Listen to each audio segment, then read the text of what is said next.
আসসালামু আলাইকুম, কেমন আছেন? আশা করি অনেক ভালো আছেন। গতকালকে আমার জীবনে একটা বিশেষ দিন ছিল, তাই তো সেটা আপনাদের সাথে শেয়ার করতে চলে আসলাম। এই যে দেখুন, মেয়েদের বাবা খুব সুন্দর করে একটু ঘরটা সাজানোর চেষ্টা করছে, যেন আমার মেয়েটা খুব বেশি খুশি হয়ে যায়। তো এই যে দেখুন, সাথে হেল্প করছে আমার বড় মেয়ে, আমিও ছিলাম।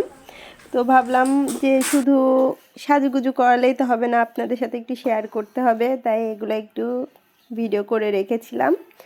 এই তো দেখুন, আর কি কি মেয়ের জন্য আয়োজন করেছিলাম।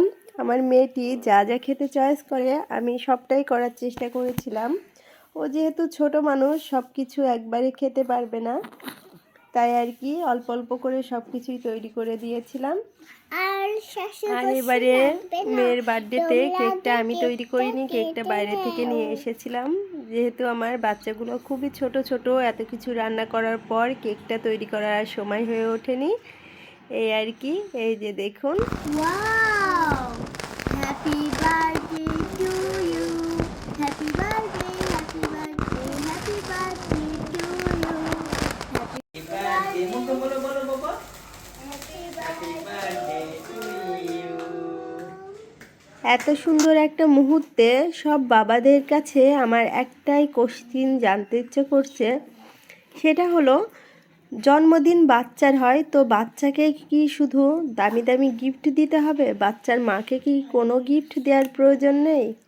আসলে কোশ্চিনটা মাথার ভিতর ঘুরপাক খাচ্ছিল, তাই করেই ফেললাম আপনাদের কাছে। তো যাই হোক, সবশেষে কিন্তু আমরা মা বাবা, তো আমাদের কাছে সন্তানের খুশিটাই সবার আগে। তাই তো মায়েদের থেকে সন্তানদেরকেই গুরুত্ব দেয় বেশি। তো দেখুন, আমার বাচ্চাগুলো কত খুশি, কত আনন্দ পেয়েছে। যেহেতু আমাদের কোনো আত্মীয় স্বজন নাই, কোনো রিলেটিভ নাই, আমাদের মতো আমরাই, তো বাচ্চাদের খুশিতে রাখা, ভালো রাখার দায়িত্ব তো আমাদের, এই আর কি। তো কেউ আলগা, কেউ ফতুয়াবাজি কমেন্ট করতে আসবেন না, কেউ কোনো জ্ঞান দিবেন না, এতটুকুই আপনাদের কাছে চাওয়া। তো সর্বশেষ এটাই বলবো, আমার বাচ্চাদের জন্য দোয়া করবেন মন থেকে। এই রে বাবা, চক্কে চক্কে, না না না, পড়ে গেলে রে। এই যে আইসা নাও, আইসা নাও, আইসা নাও। মুখে ঢুকে সব ময়লা, দাঁতে কত।